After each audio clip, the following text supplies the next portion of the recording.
It's hard to believe how many high-ranking government officials have been serving time behind bars these last couple decades.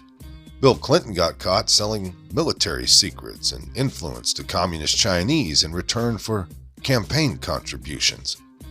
Hillary Clinton got caught storing top-secret material on an unsecured email server in a bathroom closet. Lois Lerner got caught using the IRS as a weapon for targeting conservatives and influencing the 2012 election. Attorney General Eric Holder was held in contempt of Congress for withholding subpoenaed documents concerning the Obama administration's transnational gun-running racket. Barack Obama, Jim Comey, John Brennan, and James Clapper were all thrown in the clink for spying on a political opponent's campaign and then covering up their illegal activities by framing the victim as a covert Russian agent. The saddest thing was watching Dementia Joe stumble out of the White House in cuffs as remaining federal agents finally arrest him for decades of corruption involving quid pro quo schemes that enriched his family by selling the powers of his various offices to the highest foreign bidders. Oh right, yeah, none of that has happened, because the deep state and those in bed with the deep state protect their own. At this point, anybody not being attacked or politically persecuted should be presumed as secretly working for some shady enterprise hostile to the best interests of the United States. Yet somehow Special Counsel Jack Smith has the temerity to stand before the American people, announce the federal government's continuing crusade to keep President Trump from office, and shamelessly declare, quote, "We have one set of laws in this country." Right. What he really means is, the deep state controls America, and if you mess with us, we'll lock you up and throw away the key. Jack Smith, like Robert Mueller and Andrew Weissman, and so many inspector generals who ignore crimes under their purview, and to many partisan political operatives posing as judges, is just another thug enforcer sent out to protect the ruling regime. Well done, Jack. Collect your 30 pieces of silver and career advancement as your reward. You know, it really wouldn't be election season without a Department of Injustice setting people up and prosecuting fake crimes to influence voters. In 2016, while shutting down numerous criminal investigations into Hillary Clinton and the Clinton Foundation, DC's lawfare-wagging Politburo concocted an elaborate hoax blaming Russian internet trolls for her embarrassing loss to a political outsider. 2 weeks before the 2018 midterm, the FBI arrested a mentally unstable and childlike Cesar Seiko for allegedly threatening Trump opponents with pipe bombs made in his van. I'll bet you vaguely remember that van, don't you? Just before the 2020 election, the FBI announced that it had stopped a kidnapping plot against Democrat Governor Gretchen Whitmer, a plot that was planned pretty much entirely by undercover FBI agents. Oh, and the DOJ and FBI carpet-bombed Trump associates with J6 subpoenas, announced even more J6 protester arrests, and improperly raided the former president's Mar-a-Lago home in the run-up to the 2022 midterms. You see, just in case you didn't get the actual memo, covering up the crimes of Democrats, framing domestic political enemies, and engaging in blatant election interference are what the FBI and DOJ now primarily do for a living. That's also why clueless China Joe is so certain of his re-election victory when a supermajority of the country is worse off since his installation and strongly want him gone. Even many of his Marxist fellow travelers and World Economic Forum foreign enablers have been looking at his cratering poll numbers and inability to take 2 steps without face planting, and have begun expressing a sense of urgency that the brain-dead doofus be replaced on the Democrat ticket.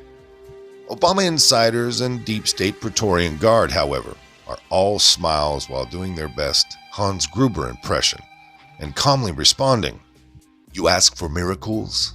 I give you the FBI." It is true that exceptional thieves are just as common in the Justice Department these days as in the Die Hard movie franchise. While the DOJ goes after Joe Biden's principal 2024 opponent, the old corrupt codger is looking to repeat his election strategy of 2020, which is to say he will hide in some undisclosed basement and watch as the deep state's criminal element rigs another election his way.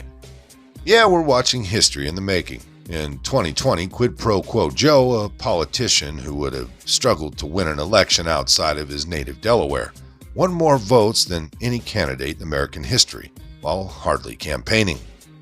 Yeah, in 2024, the corrupt Department of Injustice will just prosecute his rivals until he's the only candidate left, I guess. Now, some might call that kind of system indistinguishable from the Chinese Communist Party stranglehold over their people, and the Obama Marxist running America into the ground currently would probably say, well, it's working for us, so that's great. After the protests for free and fair elections on January 6th of 2021, the federal Leviathan hunted down and locked up any dissenter with a voice. Going into the 2024 election, it will hunt down and lock up any dissenter who refuses to obey the one-party state. If foreign countries engaged in the same behavior as DC's corrupt elite, they would be publicly pilloried and ostracized as enemies of democracy. Everything the hypocrites in DC claim to abhor, they do every day. Censorship, political persecution, and rigged, well, you know. Let's just say it's the new American way. So much for all those dire Never Trump warnings about the America First political outsider destroying precious civil norms with his behavior. The uniparty rhinos fanning themselves on fainting couches, claiming President Trump would lock up his enemies, start nuclear wars, destroy the economy, betray conservative voters, and put family members on the Supreme Court. Instead, he presided over the most consistently conservative administration in 100 years. Brought jobs home, increased middle-class incomes, avoided new foreign wars, saved what's left of the Constitution from an increasingly activist court, and tried to pursue a policy of national reconciliation by refusing to punish those who sought to topple his presidency.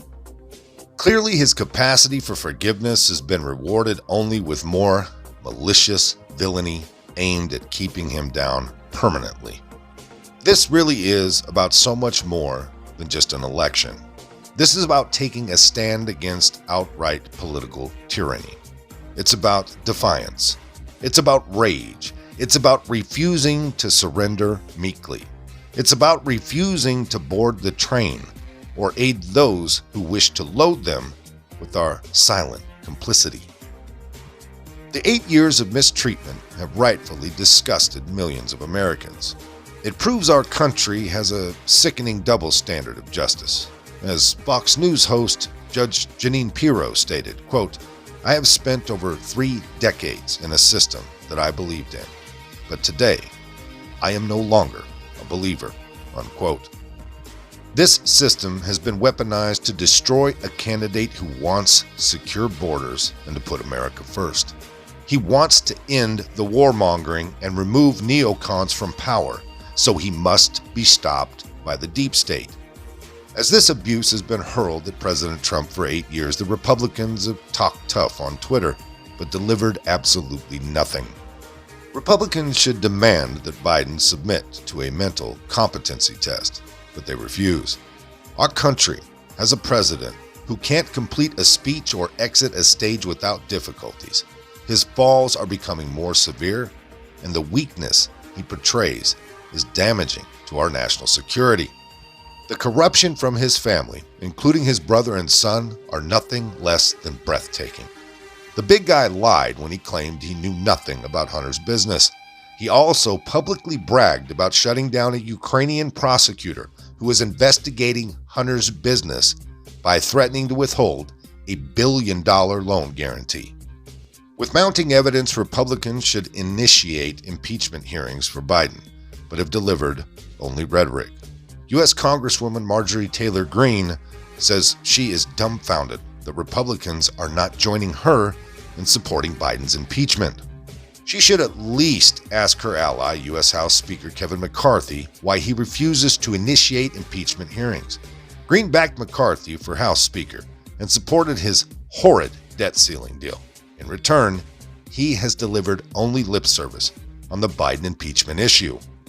While Joe Biden evades responsibility, Trump faces the prospect of spending the rest of his damn life in prison for political charges. He is the first president to face 2 unfair impeachments, 2 special counsels, an FBI raid on his home, multiple criminal indictments, and biased investigations in left-wing jurisdictions. He was charged under the Espionage Act, which has never been used against a president in our 247-year history. Yet unhinged prosecutors in the Biden administration do not care about precedent or dividing the nation. They are determined to prevent Trump from getting elected president again. In contrast, House Republicans are too damn scared to impeach a president who deserves it more than any other in our nation's history. If Biden is not impeached, House Republicans should abdicate their power and turn it back over to the Democrats. Sadly, Democrats are still running the House as nothing of substance has changed. It is business as usual for the Beltway. The one disruptor is facing the mighty weight of the federal government against him. His only true allies are the 75 million Americans who voted for him. This latest witch hunt will only embolden his voters. Too bad House Republicans do not possess similar courage. Some of this came by way of the American Thinker and townhall.com. If you liked it, hit that like button. Subscribe if you haven't. Leave a comment down below. There's a PayPal link in the description box, so please put $1 in the bucket on the way out the door. I'd like to thank everyone for all your donations. They're much needed and much appreciated. Now, with all that being said, we'll see you next time. Come on, move. Move. Easy, easy.